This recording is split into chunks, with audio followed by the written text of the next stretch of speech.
ये देखो फ्रेंड्स, ये है चाल कुमड़ो जिसको बंगाली में बोलते हैं और हिंदी में हम लोग इसको सफेद पेठा बोलते हैं और इंग्लिश में इसको विंटर मेलन भी बोलते हैं। तो ये इसको हम लोगों ने ऐसे चॉप्ड कर लिया है अच्छी तरह से, ऐसे स्लाइस स्लाइस पीस में। तो आप लोग भी ऐसे ही कट लगा लो पहले इसको। इस रेसिपी में हम लोग थोड़ा ये कुमड़ो, जिसको बंगाली में बोलते हैं, इसको हम लोग हिंदी में कद्दू बोलते हैं और इंग्लिश में पम्पकिन बोलते हैं। तो ये भी थोड़ा ऐड करेंगे, इसको भी ऐसे ही स्लाइस स्लाइस करके हम लोगों ने कट किया है। तो ये भी इस रेसिपी में ऐड होगा। ये देखो, ये है इस रेसिपी का मेन इंग्रेडिएंट्स। ये है इलिश फिश का मुंडी यानी कि हेड। तो इसको हम लोग ऐसे क्यूब क्यूब करके काट कर लिया है। अब इसके ऊपर थोड़ा इसको अच्छी तरह से हम लोग धो भी लिया है।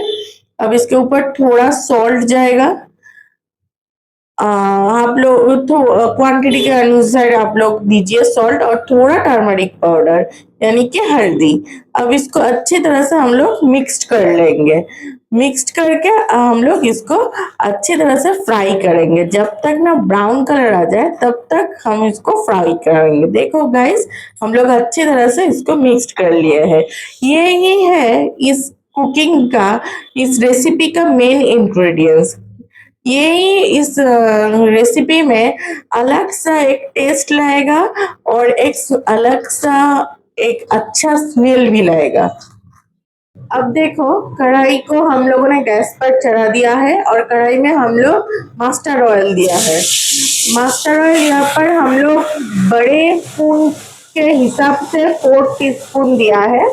तो इसमें इसको अच्छी तरह से गर्म करने के बाद हम लोग फिश का जो मुंडी है उसको फ्राई कर रहे हैं। इसको अच्छी तरह से फ्राई करना होगा, ब्राउन कलर होने तक फ्राई करो।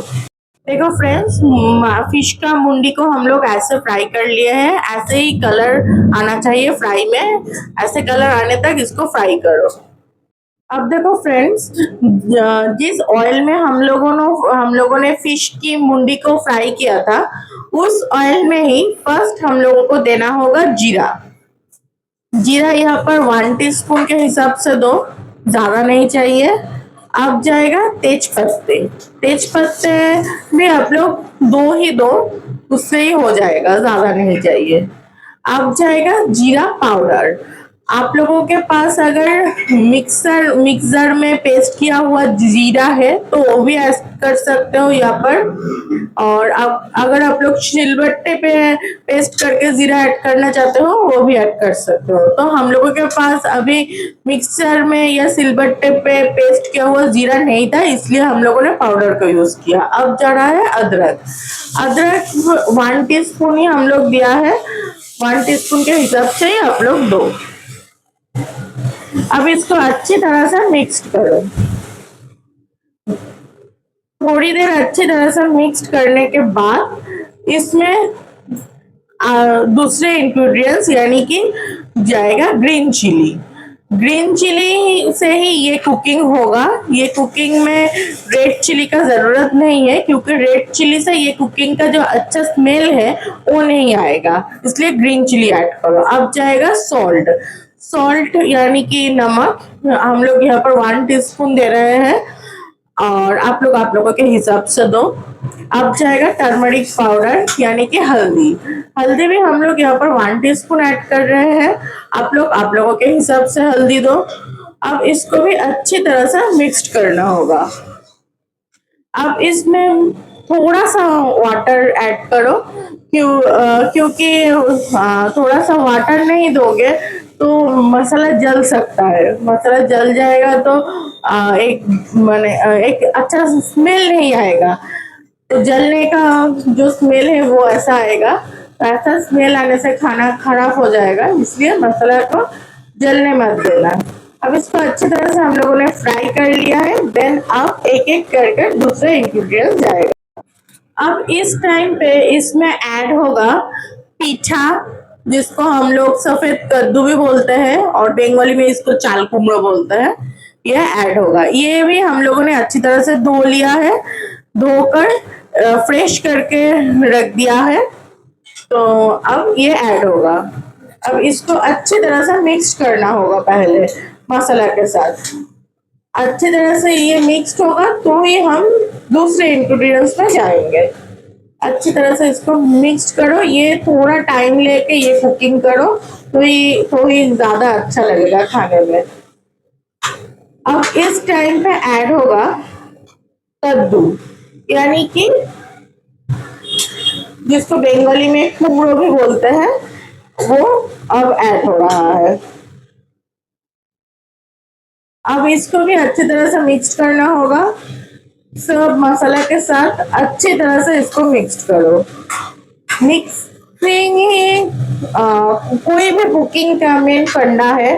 अगर आप मसाला को अच्छी तरह से मिक्स नहीं करोगे तो फिर कुकिंग में टेस्ट नहीं आएगा। इसलिए मैं हर बार बोलती हूँ कि अच्छी तरह से मिक्स करो। देन अब इस टाइम हम लोग गैस को हाई फ्लेम में ही रखेंगे और थोड़ी देर बाद देखो हम लोग गैस को हाई फ्लेम में रख के मिक्स किया था। देन अब इस टाइम हम लोग गैस को मीडियम कर देंगे। यहाँ पर हम लोगों ने मीडियम कर दिया है और एक बार अच्छी तरह से मिक्स कर रहे हैं। इसके बाद हम लोग इसको ढक देंगे। कवर कर दो, इसको कवर करके मीडियम फ्लेम में रखो। रख के कुछ देर के लिए इसको छोड़ दो, कम से कम 10 मिनट्स के लिए इसको छोड़ दो ऐसे ही। देखो फ्रेंड्स, अब 10 मिनट्स हो गया है। देन अब हम लोग ढक्कन हटाएंगे। ढक्कन हटाने ढक्कन हम लोग हटा दिया है। देन अब अच्छी तरह से देखो, थोड़ा थोड़ा वाटर निकल रहा है, क्योंकि कद्दू से भी थोड़ा वाटर निकलता है और व्हाइट कद्दू से भी वाटर थोड़ा निकलता है, इसलिए थोड़ा थोड़ा वाटर निकल रहा है। अब इस टाइम पे हम लोग थोड़ा पानी ऐड करेंगे, ज्यादा पानी ऐड नहीं करेंगे। हम लोगों का जितना यहाँ पर क्वांटिटी है उस क्वांटिटी के हिसाब से हम लोग हाफ कप ऐड कर रहा है वाटर। अब इसको भी अच्छी तरह से मिक्स कर देंगे, क्योंकि वाटर ऐड करने के बाद मसाला सेपरेट हो जाता है जगह जगह पर। मसाला मिक्स अच्छी तरह से हो जाए, इसलिए अच्छी तरह से हम लोग मिक्स कर रहे हैं।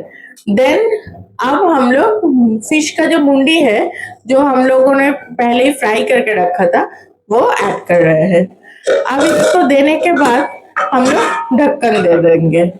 ऊपर से ही ऐसे दे दो, देकर ढक्कन दे दो। अब फिर 10 मिनट्स के लिए इसको ऐसे ही ढक्कन देकर छोड़ दो। अब देखो गाइस, 10 मिनट्स हो गया है। देन इस टाइम हम लोग ढक्कन हटा देंगे। अब देखो, ये पूरा सॉफ्ट हो गया है सब्जी। सब्जी सॉफ्ट होना ही मेन चीज है, इसलिए हम लोग टाइम ले रहे थे, ढक ढक कर इसको पकड़ रहे थे। और देखो थोड़ा वाटर भी निकल रहा है इससे। हम लोग भी दिया था वाटर, लेकिन वो बहुत ही कम दिया था, हाफ कप के बराबर। तो इस टाइम में ऐसे ही थोड़ा थोड़ा वाटर रहेगा। इस टाइम में ऐड करना होगा थोड़ा शुगर। हम लोग यहाँ पर चीनी ऐड कर रहे हैं, छोटे जो टीस्पून है उसके हिसाब से हम लोग ऐड कर रहे हैं। हम लोग उसके हिसाब से 1 टीस्पून भर के दिया है और हाफ टीस्पून दिया है। छोटे टीस्पून के हिसाब से गाइस, मैं बार बार बोल रही हूँ, बड़ा टीस्पून के हिसाब से मत देना, तो फिर ज्यादा मीठा हो जाएगा। ज्यादा मीठा नहीं चाहिए हम लोगों को। इसमें हम लोग शुगर इसलिए ऐड किया है कि जो यहाँ पर जो चिली यूज किया है उसके साथ मीठास का एक अच्छा बैलेंस हो, इसलिए हम लोग इसमें ऐड किया है। देन इसको थोड़ी देर के लिए हाई फ्लेम में ऐसे ही छोड़ देंगे, क्योंकि शुगर का जो दाना है वो मेल्ट होने के लिए। तो ऐसे हाई फ्लेम में रखकर इसको थोड़ी देर के लिए छोड़ दो। अब देखो फ्रेंड्स, हमारा जो सब्जी था वो पूरा रेडी है। इसका ऐसा टेक्सचर आएगा। आप लोग खा सकते, तो सबसे अच्छा लगता है जो नॉर्मल स्टीम राइस और नॉर्मल आटे का रोटी के साथ भी अच्छा लगेगा और पराठा के साथ भी अच्छा लगेगा। आप लोग इसको जो नॉर्मल जो नान होता है वो नान के साथ भी सर्व कर सकते हो। तो मेरा ये रेसिपी आप लोग बनाकर देखो। अगर आप लोगों को मेरा ये रेसिपी अच्छा लगे तो प्लीज मेरे चैनल को सब्सक्राइब कीजिए। Thank you for watching.